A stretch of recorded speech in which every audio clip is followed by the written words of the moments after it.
太感人了。Hello， 你好，我是 BB。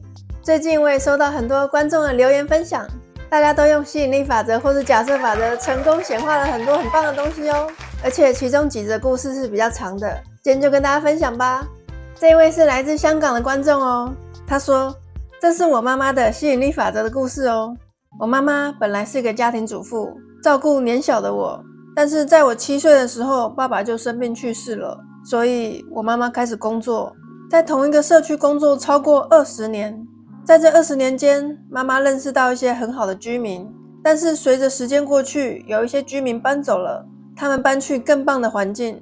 妈妈其实非常替他们高兴，可是又很舍不得他们离开，同时也很羡慕他们可以改善居住的环境。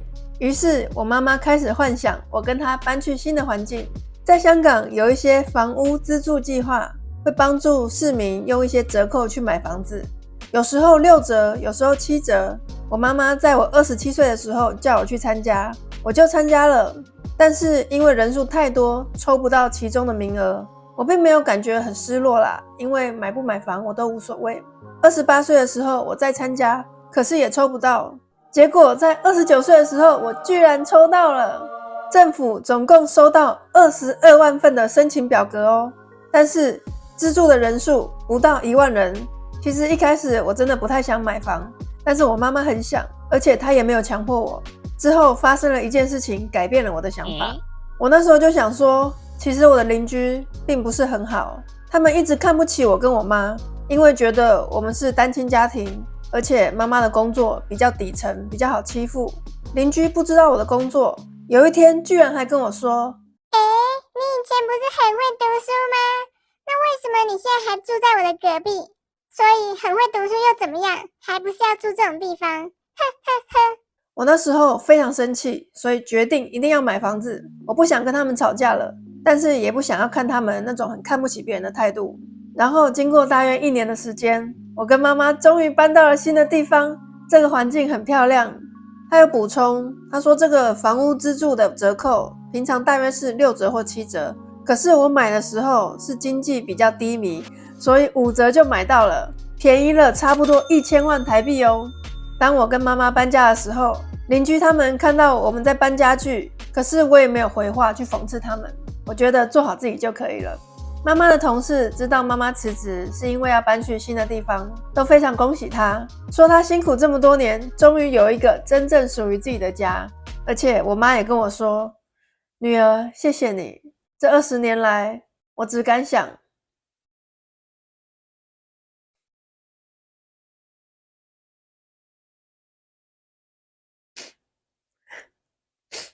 太感人了。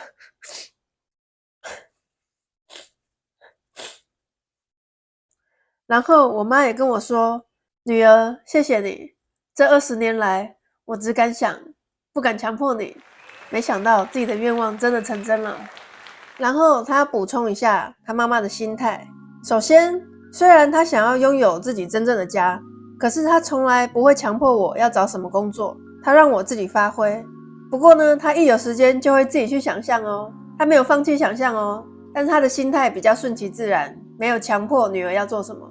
再来，她说她有偷偷在看房子哦，她之前都没有告诉我，因为担心我有压力。还有，如果有认识的人搬到更好的地方的时候，她会很真心的祝福他们。所以她妈妈的心态是非常非常好，也很符合吸引力法则的逻辑，就是祝福别人拥有他们想要的东西。心态是有一点顺其自然，但是没有放弃自己的梦想哦，常常会去想象，也没有强迫女儿要怎么样。所以这妈妈真的超伟大的，感动到我都哭了。再来这位观众，他目前是在美国工作。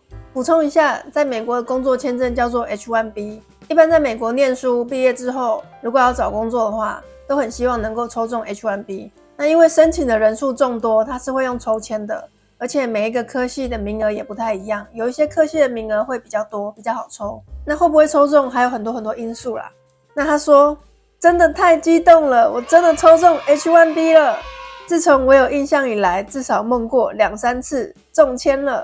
每次梦到我都会把它记录下来，或者是贴在我看得到的地方，提醒我自己美梦会成真。虽然我在梦中梦了这么多次，我也透过视觉化在脑海中想象过无限多次，所以当我看到的时候，我真的还是有不敢相信的感觉。大约在半年前的时候，我就把网络上别人中签的 email 通知单截取下来，把名字跟日期都改成我的，然后变成我的 iPad 的桌面。这样我每次打开 iPad 的时候，我就会看到我中签的通知单。然后在递交申请书跟抽签的上个月，我会静坐冥想，或者是在我泡澡的时候，我都会视觉化去想象我收到中签通知的画面。我会告诉自己 Congratulations。 后来我收到的中签通知单里面真的有 Congratulations 这个字样。我也会常常想象在一大堆申请人的名单里面，我的名字被选中的画面。这个是我从 BB 的中乐透的英国人的影片上面学来的，就是他会想象一个像 Excel 的格子里面有很多的号码，每个号码代表不同的人，不同的名字，然后他想象自己的号码被选起来的那种感觉。他说去年是我第一次申请 H1B 的抽签，因为我的科系是属于 STEM， 就是抽签会比较容易抽到的科系，所以我有3年的 OPT 可以工作，还有抽签。所以第一年我完全觉得我一定会抽中，因为去年我刚好有换工作，所以2间公司都有帮我申请 H1B 的抽签，等于说我有2个中签的机会。可是去年都没有抽中，完全落榜。虽然去年心里觉得应该会中，可是平常根本没有做视觉化的想象，也不在意这个事情，那是不够的，因为宇宙可能根本不晓得你有这样子的愿望。而今年我持续透过一些很生活化的视觉化想象，去让宇宙知道我一定要抽中，我一定会抽中，而且我已经抽中了。我会想象中签之后的狂喜，超开心的那个画面，也会想象中签之后跟朋友一起庆祝的画面。结果真的就显化成真了，太感谢了，也谢谢 BB 的显化影片。真的很棒，视觉化的想象可以让你的愿望更快实现哦。